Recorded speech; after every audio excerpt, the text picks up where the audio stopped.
അടുത്തതായിട്ട് നമ്മളൊരു ഡാഷ്ബോർഡ് ആണ് ക്രിയേറ്റ് ചെയ്യാൻ പോകുന്നത്. അപ്പൊ നമ്മൾ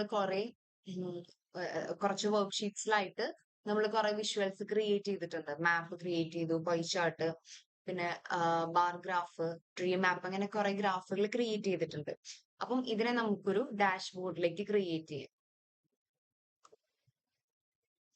ടാബ്ലോ ഓപ്പൺ ചെയ്യാം. ഇവിടെ ഡാഷ്ബോർഡിന്റെ ഐക്കൺ ക്ലിക്ക് ചെയ്യാം. ദെൻ നമ്മൾ ക്രിയേറ്റ് ചെയ്ത ഓരോ വർക്ക് ഷീറ്റും ഇവിടെ കിടക്കുന്നുണ്ടോ. അപ്പം അതിനെ റീനെയിം ചെയ്യുകയാണെങ്കിൽ കുറച്ചുകൂടി എളുപ്പത്തിൽ നമുക്കത് ഐഡന്റിഫൈ ചെയ്യാൻ പറ്റും. ഇപ്പൊ ഷീറ്റ് 1 എന്ന് പറയുന്നത് മാപ്പാണ്,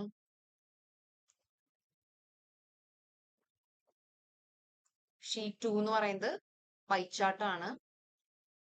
അങ്ങനെ അപ്പൊ നമുക്ക് ആ ഒരു ഷീറ്റിന്റെ പേര് കൊടുക്കുകയാണെങ്കിൽ കുറച്ചും കൂടി ഈസി ആയിട്ട് ഐഡന്റിഫൈ ചെയ്യാൻ പറ്റും. ദെൻ നമുക്ക് ഓരോന്നിനെ ഡ്രാഗ് ചെയ്ത് ഈ ഒരു ഡാഷ്ബോർഡിലേക്ക് ഇടാം.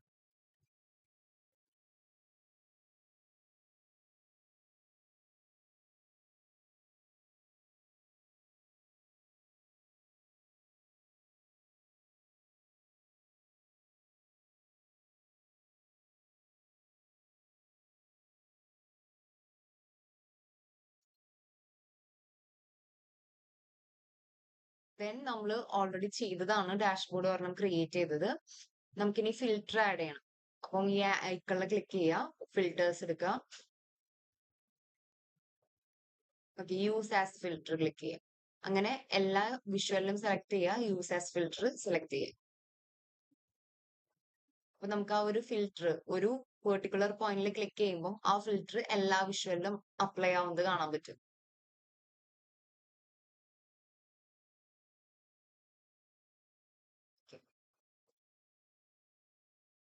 കണ്ടോ, ഒരു റീജിയൻ സെലക്ട് ചെയ്തപ്പോൾ അതിനെ ഡിപ്പെൻഡ് ചെയ്ത് വരുന്ന വാല്യൂസിനെ നമുക്ക് അവിടെ ചേഞ്ച് ചെയ്യുന്നത് കാണാൻ പറ്റും.